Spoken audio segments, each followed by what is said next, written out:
have not made progress with the United Nations 2030 agenda. But what do? Who has heard of the Summit of the Future? Pact of the Future? Pact of the Future, anybody? Have you heard of the Pact of the Future? Who has? I think most of us here, we've actually heard of it. We are saying the 2030 agenda won't be possible by 2030. It is not possible to achieve 100%. And by 2030, it's actually expiring. Just the way the MDGs expired in 2015. And so we're asking ourselves, beyond 2030, what happens? And now we have a pact of the future. And so when you talk of civic leadership, why does it matter? It matters to actually address certain issues, to strengthen democratic processes, to drive solutions to pressing social, to promote active citizenship. I recall last year during the elections, YALI and some other groups came forth and drive on how citizens had to come out to vote. You have to be out there to be part of the drive to vote. And I recall I joined the exercise. I'm not a member of YALI, by the way, but I am constantly part of YALI's exercise. Whenever I see something about YALI, I try to partner, I try to be part of it, to just join in that whole group trying to add value to the country. And I recall we went door to door, and someone asked a simple question. A man asked it, he said, okay, so why are you doing this? Why are you young people, why are you out here? Why are you doing what you're doing? Why are you asking us to come out to vote? And we had to educate him how it is his right, as a Nigerian, an adult Nigerian, how it is his right to ensure that he votes and his vote actually counts. So how do we promote that? That singular act that was actually done by YALI is an act of civil leadership. It's an act of civic leadership in itself. And so how do we promote that? There are many ways you can actually promote it. Yes. Characteristics of effective civic leadership. Vision. You have a vision to see Nigeria better. You have a vision to see that in Edo State, everyone becomes prosperous by 2030. You have a vision to see that in Sokoto State, all the beggars on the streets are out of the streets by 2030. You have so many visions. You have a vision to say, look, by 2030, I actually want to see myself in a place driving all the change I want to see in the world. And the key thing you ask yourself is that vision, how do you see it? Seeing a better future for yourself, seeing a better future for the country, how do you drive it? And so you must have a vision. The second is sincerity of purpose. Sincerity of purpose. You can't say you want to stand up and do something and you don't have a sincerity attached to that project or attached to that vision. You must be purposeful. You must have that sincerity. You must be objective. You must have that visit. In 10 years' time, they ask you, so why did you start? You're able to wake up to say, this is the reason I started. And so you must have that sincerity of purpose. You must have that vision, that goodwill to do what you have to do. Not because everyone has an NGO. No. You say, they're having an NGO, they're giving money, let me go and do NGO to you. Go and do your NGO. No. It doesn't work that way. Or you say, see YALI people, looks like they have affiliation with that embassy, US embassy, that a nice visa. Let me go and join. No. There must be sincerity of purpose. Influence, inspiring and uniting. And that's the beautiful thing about young people coming together to achieve civic leadership. That's the beautiful thing. Most of the people I know in this room, I met through partnership. Through being that young Nigerian who wants to see something better in the country and who is aspiring to be better and putting in some work somewhere. You can't do anything without collaboration and partnership. You must partner. You must collaborate. And so there's so many characteristics you have to embody, to actually drive civic leadership. Resilience, yes. Overcoming challenges and adapting to change. Mr. Yole mentioned resilience. The Royal Father mentioned resilience. FA, for Money Points, mentioned resilience. Because resilience it's a thing. Without resilience, you move nowhere, and that's the truth. And when that demotivation sets in, when that point, when you're seated and you're like, you know what, I'm tired, what should be that resilient point of view? It should be you going back to see why you started. Why was it you started? What objective were you trying to meet? What was that thing that inspired you to first start, to even think of it in the first place? And so resilience is a thing. You have to be resilient. We have to be resilient. Next slide, please. Yes, the power of civic leadership. 85% of civic movements succeeded when led by grassroots leaders. by Harvard Kennedy School in 2022.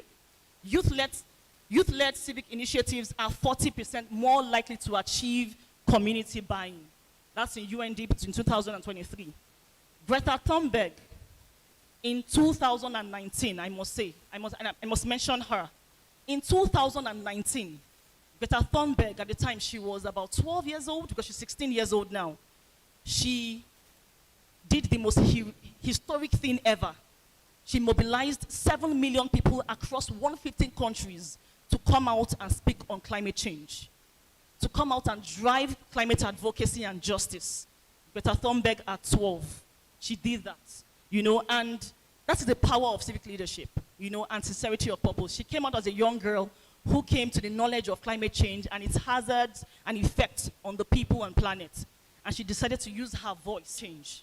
A very good example is Greta Thunberg as well, whose power of civic leadership led to the mobilization of 7 million people globally across 150 countries. It shows you what the power of civic leadership can do. And that really gave a lot of people a sense of community, a sense of, oh, okay, so this climate change is not just only me or my country. I mean, across various countries, even the developed countries, are also facing even much more hazards than we in Africa. And so, the next slide, which we're getting to the end of this very quickly. How do you develop civic leadership? I'm sure you're asking, for those people hooking yourself, how do you build this? How do I get involved? Do I have to have an NGO? No, you don't. How do you do that? Education. Learn about global and local issues. What's happening in Nigeria? What's happening in the world? What's the best global practice? How do I put myself forward? How do I bring value? How do I get value? Engagements.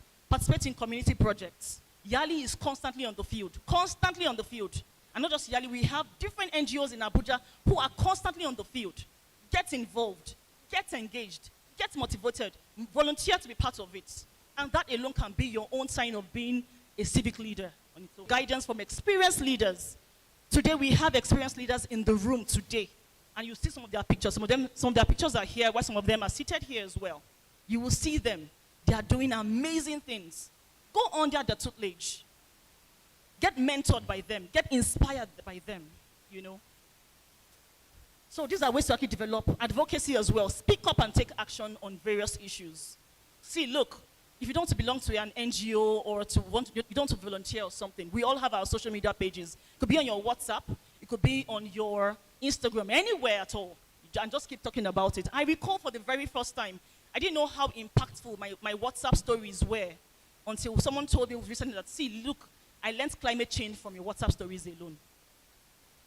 And I was like, oh, really? She's like, yes, that for everything I drop on climate change, she's constantly reading, she's constantly getting educated.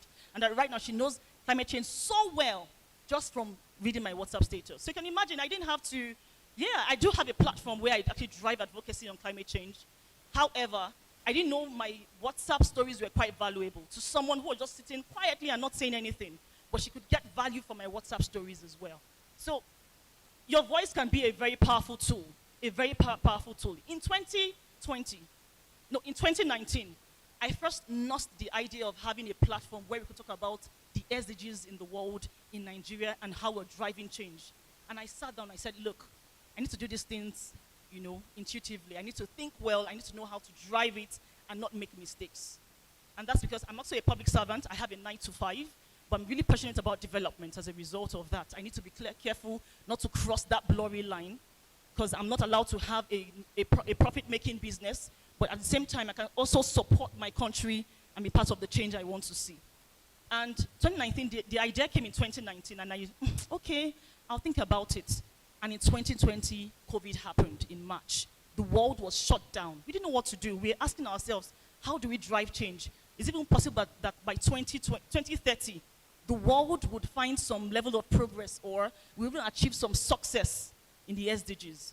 And I thought to myself, I said, wow, for a few years, I was talking about SDGs on my WhatsApp stories, and I had a lot of my bosses tell me, oh, that your ring you put on your WhatsApp, what's it about? And I see myself just stand by the elevator or in my department, and I'm talking about SDGs. I'm going on and on about what it is, and how by 2030, the world will be this, the world will be that. That singular act alone, and of course, I was constantly wearing my ring, constantly wearing the SDGs ring on my chest, and I had that questions all the time. And so when COVID struck in 2020, I asked myself, I said, you know what? If people as educated and enlightened as my bosses could be asking me about the SDGs, then we can actually imagine to ourselves how many people do not know about the SDGs at all. And to win by 2030, to have a major win by 2030, it means that we have to be aware. We have to be well equipped with the knowledge of the SDGs. And so for the very first time and the first time in the FCT, we had a radio solely dedicated to the SDGs conversation. And I think from that radio platform, I met a lot of people who are here today and also formed a very formidable partnership. What I'm trying to say is, I'm just giving an example of advocacy that I drove from my own platform as a result of trying to be a civic leader. Let's see the next slide, which is, I think should be the final. Navigating it, there are challenges, no doubt. You have resistance to change. People will question what you're doing, but be very true to yourself. You would have limited resources and funding, very true. You need money. You need money sometimes, but not a lot of money. You would also have some limiting belief. You by yourself, you're doubting yourself and asking yourself, why am I doing this? Who is paying me? Self? Why? But hey, look, those are limiting beliefs. And so you have to believe in yourself. Opportunities, leverage on technology for advocacy, build partnerships for greater impact. A very good example is Money Point. You have to build partnerships for greater impact. A very good example we've seen here today is Money Point. When YALI was having their empowerment in March, they didn't think they would have a funding in November or December. But today, Money Point has stepped in, and they're even having greater impact, which actually makes today very special. Also, capacity building, like I said before, you have to build capacity. There's a knowledge gap. You have to learn, unlearn, and relearn. Ask questions. Don't be shy to ask questions. Don't be shy to say, hey, look, I have a problem. How do I solve it? How do I drive this initiative? Build resilience. We have overflogged the word resilience here. Be resilient. Go back to your how. How did you achieve it? Why did you even start in the first place? And that should be your guiding point. Please, the next slide. Yeah. I decided to pick a few, pictures of a few people quickly. It was a last-minute thing. And we even have some people seated here today. These are just a few pictures of, inspiring civic leaders. OSA started with a show on politics where you should go around, interviewing public servants, governors, sitting ministers, and asking them what they do in their offices and how they do it. Young climate leaders driving change. Recently, this year, they were actually inaugurated this year as a climate teen hub. And today, I both say that these young people were able to partner with YALI, joining the 1 million